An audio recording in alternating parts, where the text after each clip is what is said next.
আজ বর্ধমানে মমতা বন্দ্যোপাধ্যায়ের বর্ধমানে জোড়া সভা করবেন তৃণমূল নেত্রী। বোলপুরে তৃণমূল প্রার্থী অসিত মালের সমর্থনে আউশগ্রামের সভা, কীর্তি আজাদের হয়ে গলসিতেও জনসভা করবেন তৃণমূল নেত্রী।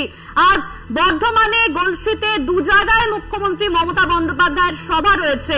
বর্ধমানে জোড়া সভা করবেন তৃণমূল নেত্রী।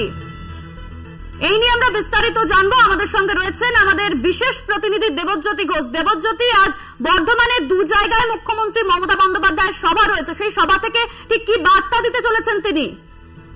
দেখো, আজকে দুটি সভা করবেন তৃণমূল নেত্রী মমতা বন্দ্যোপাধ্যায়।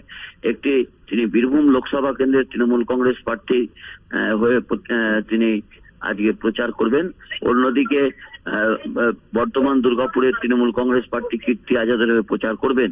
যদিও দুটি সভাই কিন্তু আজকে বর্ধমানে রয়েছে, কারণ বীরভূমের যে লোকসভা কেন্দ্র রয়েছে যেখানে অসিত মাল বোলপুর লোকসভা কেন্দ্র থেকে প্রতিদ্বন্দ্বিতা করছেন, তার কিছু অংশ বর্ধমানের মধ্যে পড়ে। সেই জায়গাতেই আউশগ্রামে তিনি সভা করবেন। অর্থাৎ তৃণমূল নেত্রী মমতা বন্দ্যোপাধ্যায়ের উত্তরবঙ্গে সফর শেষ করে তিনি দক্ষিণবঙ্গে প্রবেশ করেছেন এবং দক্ষিণবঙ্গে গতকাল থেকে তিনি প্রচার শুরু করেছেন।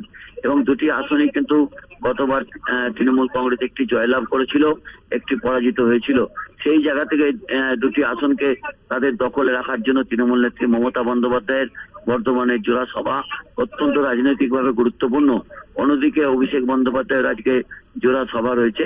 অর্থাৎ লোকসভা নির্বাচনের যে দ্বিতীয় দফা নির্বাচন, আর মাঝে মাত্র একদিন সময় রয়েছে এবং আজকেই কিন্তু প্রচার শেষ হচ্ছে। তৃণমূল কংগ্রেসের পক্ষ থেকে যে উত্তরবঙ্গের যে তিনটি আসন রয়েছে সেখানেও কিন্তু অভিষেক বন্দ্যোপাধ্যায় আজকে ভার্চুয়ালি একটি বৈঠক করতে পারেন বলে তৃণমূল সূত্র থেকে জানা যাচ্ছে।